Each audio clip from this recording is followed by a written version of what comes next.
20-ാം തീയതി പാർലമെന്റ് സമ്മേളനം നടക്കാൻ പോവാണ്. ഈ രാജ്യത്തെ ജനാധിപത്യ പ്രസ്ഥാനങ്ങളെ വെട്ടി നുറുക്കി പിളർത്തി CBI, അതുപോലെ ED, ഇലക്ഷൻ കമ്മീഷൻ ഇത്തരം ഏജൻസികളെ ഉപയോഗിച്ച് ജനാധിപത്യത്തെ കശാപ്പ് ചെയ്യുന്ന മോഡിക്കും ഷായ്ക്കും എതിരെ എന്താ നിങ്ങൾ ചോദിക്കാത്തത്? ഇന്നൊക്കെ ഇന്ത്യയിലെ ഏറ്റവും വലിയ പ്രശ്നം എന്താണ്? നമ്മളെല്ലാം വിശ്വസിച്ചിരുന്ന അയോധ്യയിലെ രാമക്ഷേത്രത്തിൽ വൻ കൊള്ളയാണ് നടത്തിയിരിക്കുന്നത്. ഇന്ന് RSS ഇന്ന് പറഞ്ഞിരിക്കുന്നത് അവർക്ക് ഖേദമുണ്ടെന്ന്. ഇത് മോഷണം നടത്തി കഴിഞ്ഞിട്ട് കള്ളൻ ഖേദം പ്രകടിപ്പിച്ചാൽ തീരും? അത് സ്വർണവും പണവും മോഷ്ടിച്ച, അമ്പലത്തിൽ സ്വർണവും പണവും മോഷ്ടിച്ച മോഷ്ടാക്കൾ തന്നെ ഞങ്ങൾ ഖേദിക്കുന്നു എന്ന് പറഞ്ഞാൽ തീരുന്നതാണോ അത്? ഇത് വിശ്വാസത്തിനെതിരെയുള്ള കടന്നാക്രമണമല്ലേ? അയോധ്യയുടെ പേരിൽ ഈ നാട്ടിൽ 40-40 വർഷക്കാലമായിട്ട് അവർ നടത്തുന്ന പ്രചരണം എന്തായിരുന്നു? ഞങ്ങളെല്ലാം വിശ്വാസികളാണ്. ഈ വിശ്വാസത്തിനെതിരായിട്ടാണ് അവർ കടന്നാക്രമണം നടത്തിയിരിക്കുന്നത്. അയോധ്യയിൽ മാത്രമല്ല, ബദ്രീനാഥിൽ, കേദാർനാഥിൽ ഹിന്ദു സമൂഹം വിശ്വസിക്കുന്ന ഏറ്റവും മഹത്തരമായ ക്ഷേത്രങ്ങളെല്ലാം കൊള്ളയടിക്കാനായിട്ട് BJPയും സംഘപരിവാറും ഉപയോഗിക്കുകയാണ്. അവർക്ക് വിശ്വാസം എന്ന് പറഞ്ഞാൽ കൊള്ളയടിക്കാനും ജനങ്ങളെ വിഭജിക്കാനും വേണ്ടി മാത്രമാണ്, അല്ലാതെ ദൈവത്തോടുള്ള വിശ്വാസം കൊണ്ടല്ല. ദൈവത്തെ ഉപയോഗിക്കുന്നത് ഒന്നുകിൽ ക്ഷേത്ര സ്വത്തുക്കൾ കൊള്ളയടിക്കാൻ, അല്ലെങ്കിൽ പാവപ്പെട്ട ജനങ്ങളെ മുസ്ലിം എന്നും ഹിന്ദു എന്നും ക്രിസ്ത്യാനി എന്നും പറഞ്ഞ് ഭിന്നിപ്പിക്കാൻ. ഇതിപ്പം വെളിച്ചത്ത് വന്നിരിക്കുകയാണ്, എക്സ്പോസ് ചെയ്തിരിക്കുകയാണ്. എനിക്ക് അത്ഭുതം തോന്നി RSSന്റെ പ്രസ്താവന കണ്ടിട്ട്. അവർ കർണാടകയിൽ വലിയ സമ്മേളനം കൂടി, രാജ്യവ്യാപകമായ സമ്മേളനം കൂടി പറഞ്ഞിരിക്കുന്നത് ഞങ്ങൾക്ക് ഖേദമുണ്ട് എന്നാണ്. അവരുടെ ഏറ്റവും പ്രധാനപ്പെട്ട നേതാവാണ് ഇതിലത്തെ പ്രതി. VHPയുടെ ഏറ്റവും പ്രധാനപ്പെട്ട നേതാവ് ഇതിലത്തെ പ്രതി, അയോധ്യയിലത്തെ. എന്ത് നടപടിയെടുക്കുന്നത്? കേന്ദ്ര ഗവൺമെന്റ് നിയമിച്ച ട്രസ്റ്റാണ്, വേറെ ആരും നിയമിച്ച ട്രസ്റ്റ് അല്ല.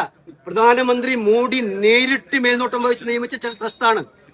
ആ ട്രസ്റ്റിലാണ് ഇത്രയും വലിയ മോഷണം, കൊള്ള നടന്നിരിക്കുന്നത്. അയോധ്യയിൽ പാവപ്പെട്ടവര് അവരുടെ വിശ്വാസത്തിന്റെ ഭാഗമായിട്ട് അവരുടെ കയ്യിലുള്ള നിക്ഷേപത്തിന്റെ ചെറിയ തുക കാണിക്കിട്ട പണമാണ് ഇവർ കട്ടുകൊണ്ടുപോയിരിക്കുന്നത്.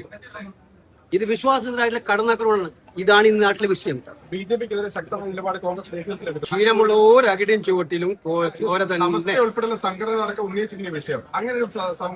നിങ്ങൾക്ക് അങ്ങനെ ഒന്നും ഒരുക്കണ്ട വേണ്ട.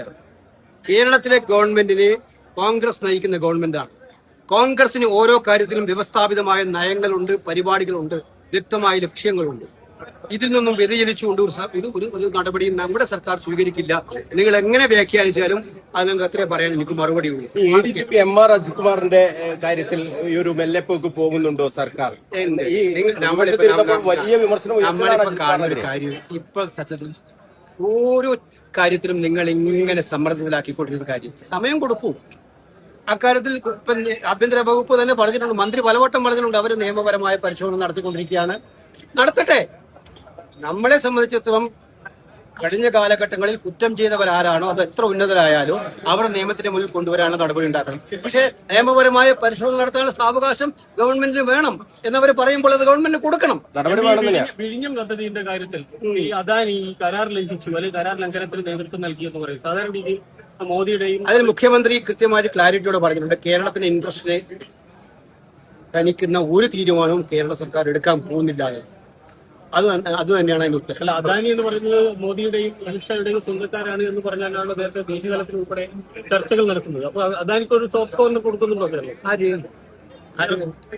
സംസ്ഥാന സർക്കാർ ഇതിൽ നിങ്ങളുടെ എല്ലാ ആക്ഷേപങ്ങളല്ലേ, ഇതിലൊന്നും ഞാൻ മറുപടി പറയാൻ ഉദ്ദേശിക്കുന്നു. നിങ്ങൾക്ക് വേണ്ടത്, നിങ്ങൾക്ക് മോഡിയെ പേടിയാണ്, നിങ്ങൾക്ക് അത് റിപ്പോർട്ട് ചെയ്യാൻ താല്പര്യമില്ല. അമിത്ഷായെ പേടിയാണ്, CBI വരും, ED വരും, നിങ്ങൾക്ക് അത് റിപ്പോർട്ട്. ഇന്ത്യയിലെ ഏറ്റവും വലിയ പ്രശ്നം ഞാൻ പറഞ്ഞപ്പോൾ അതിനെ ഡൈവേർട്ട് ചെയ്യാൻ നിങ്ങൾ ഇവിടുത്തെ കൊച്ചു കാര്യങ്ങൾ ഉന്നയിച്ചുകൊണ്ടിരിക്കുക. ഞാൻ കഴിഞ്ഞ വർഷങ്ങൾ ഗുരുവായൂരും പറഞ്ഞു ഈ കാര്യം. ഞാൻ പറയുന്നത് ഉത്തരവാദപ്പെട്ട ഇന്ത്യൻ നാഷണൽ കോൺഗ്രസിന്റെ പ്രധാനപ്പെട്ട ഒരു നേതാവ് എന്ന നിലയിൽ തന്നെയാണ് ഞാൻ പറയുന്നത്. ഇന്ന് ഇന്ത്യയിലെ ഏറ്റവും വലിയ പ്രശ്നം അമ്പലക്കൊള്ളയാണ്. BJPയും സംഘപരിവാറും നേതൃത്വം കൊടുക്കുന്ന അമ്പലക്കൊള്ള. ഇത് വിശ്വാസികളുടെ മനസ്സിനെ വേദനിപ്പിക്കുന്നതാണ്. ഇതിനെതിരായിട്ടുള്ള രാജ്യവ്യാപകമായിട്ടുള്ള സംഭവം ഞങ്ങൾ നടത്താൻ പോവാണ്. ഇതിനെതിരെ വിശ്വാസികളെ സംഘടിപ്പിച്ചുകൊണ്ട് ഞങ്ങൾ പോരാട്ടം നടത്തും. സുപ്രീം കോടതി മോണിറ്റർ ചെയ്യുന്ന ഒരു ഉന്നതതല അന്വേഷണം വേണം. സുപ്രീം കോടതി സിറ്റിംഗ് ജഡ്ജി മോണിറ്റർ ചെയ്യുന്ന അന്വേഷണമാണ്. കാരണം അയോധ്യ കേസ് ഡീൽ ചെയ്ത ആരാണ്? സുപ്രീം കോർട്ടാണ്. സുപ്രീം കോടതി വിധി അനുസരിച്ചാണ് ഈ ടെമ്പിൾ പണിഞ്ഞിരിക്കുന്നത്. അതിന്റെ അടിസ്ഥാനത്തിലാണ് ടെമ്പിളിൽ ട്രസ്റ്റ് പ്രൈം മിനിസ്റ്റർ മോണിറ്റർ ചെയ്യുന്ന, പ്രൈം മിനിസ്റ്റർ തന്നെ മേൽനോട്ടം വെച്ച് ട്രസ്റ്റ് ഉണ്ടാക്കിയിരിക്കുന്നത്. അവർ കൊഴിഞ്ഞു മാറാൻ കഴിയും. 20-ാം തീയതി പാർലമെന്റ് സമ്മേളനം നടക്കുകയാണ്. ഞങ്ങൾ കണക്ക് ചോദിച്ചിരിക്കും. ഈ പാർലമെന്റ് സമ്മേളനത്തിൽ അയോധ്യയിലെ കാര്യത്തിൽ ഗവൺമെന്റിനെ കൊണ്ട് മറുപടി പറയിപ്പിക്കാനുള്ള ശക്തമായ പോരാട്ടവുമായി ഞങ്ങൾ മുന്നോട്ട് പോകും. ഈ ശബരിമല വിഷയം ഉയർത്താനുള്ള ധാർമ്മികമായ അവകാശം BJPക്ക് ഇതോടെ നഷ്ടമായി എന്നാണ്. അല്ല, അവർ ശബരിമല ഉയർത്തിയിട്ടില്ലായിരുന്നല്ലോ. അതിലും ഒരു കള്ളക്കളിയായിരുന്നു ഇവിടെ. അവർക്ക് വിശ്വാസം എന്ന് പറഞ്ഞാൽ ഒറ്റ ലക്ഷ്യം, ഒന്നുകിൽ കക്കാൻ പറ്റുമോ, അല്ലെങ്കിൽ ജനങ്ങളെ വിഭജിക്കാൻ പറ്റുമോ, ഭിന്നിപ്പിക്കാൻ പറ്റുമോ. ഈ ഉദ്ദേശം മാത്രമേ അവർക്കുള്ളൂ. മാത്രമല്ല, നിങ്ങൾ മനസ്സിലാക്കേണ്ട ഒരു കാര്യം, ഇപ്പൊ രാഷ്ട്രീയ പാർട്ടികളെ പിളർക്കുന്ന രീതി എനിക്ക് അത്ഭുതം തോന്നുന്നു. മാധ്യമങ്ങൾ ഇത് ചർച്ചയെ ചെയ്യുന്നില്ല. 28 എംപിമാരിലെ TMCയിൽ നിന്ന് 20 പേരെ അടർത്തിയെടുക്കുന്നു. ഇന്നലെ വരെ അവർ BJPക്കെതിരെ ഏറ്റവും ശക്തമായി വിമർശിച്ചിരുന്നവരാണ്. അവരെങ്ങനെ ഒരു സുപ്രഭാതത്തിൽ BJP ബന്ധുക്കളായി മാറിയത്? അത് പേടിപ്പിച്ചിട്ട്, ഭീഷണിപ്പെടുത്തിയിട്ട്, വിരട്ടിയിട്ട്, എല്ലാവിധമായിട്ടുള്ള മോശമായ മാർഗങ്ങൾ ഉപയോഗിച്ച് അവരെ ഭീഷണിപ്പെടുത്തിയിട്ട് അതാണ് നടന്നിരിക്കുന്നത്. ശിവസേനയിൽ നടന്നു, ആം ആദ്മി പാർട്ടിയിൽ നടന്നു. ഈ ജനാധിപത്യത്തെ അട്ടിമറിക്കാൻ നിങ്ങൾക്കറിയാം, ഡീലിമിറ്റേഷൻ ബില്ല് പാസ്സാക്കലാണ് ലക്ഷ്യം. ഡീലിമിറ്റേഷൻ ബില്ല് പാസ്സാക്കിയിട്ട് എല്ലാ കാലത്തും തെരഞ്ഞെടുപ്പ് കമ്മീഷനെ കൊണ്ട് അട്ടിമറി നടത്തിയിട്ട് ഈ രാജ്യം ഭരിക്കാമെന്നാണ് അവർ വിചാരിക്കുന്നത്. ഇത് ഇന്ത്യയിലെ ജനങ്ങൾ സമ്മതിക്കില്ല.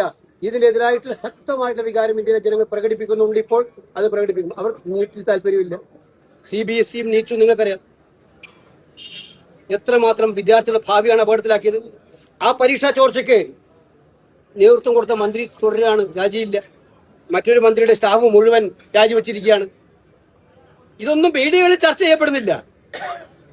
ഞാൻ നിങ്ങളെ കുറ്റപ്പെടുത്തി പറയുന്നത്, ഞാൻ വെർണാക്കുലർ മീഡിയയെ കുറിച്ചും അല്ല പറയുന്നത്, ദേശീയ മാധ്യമങ്ങളെ കുറിച്ചാണ് പ്രത്യേകിച്ച് പറയുന്നത്. ഒരു മന്ത്രിയുടെ 5 സ്റ്റാഫാണ് രാജിവെച്ചിരിക്കുന്നത്, പ്രൈവറ്റ് സെക്രട്ടറി ഉൾപ്പെടെ.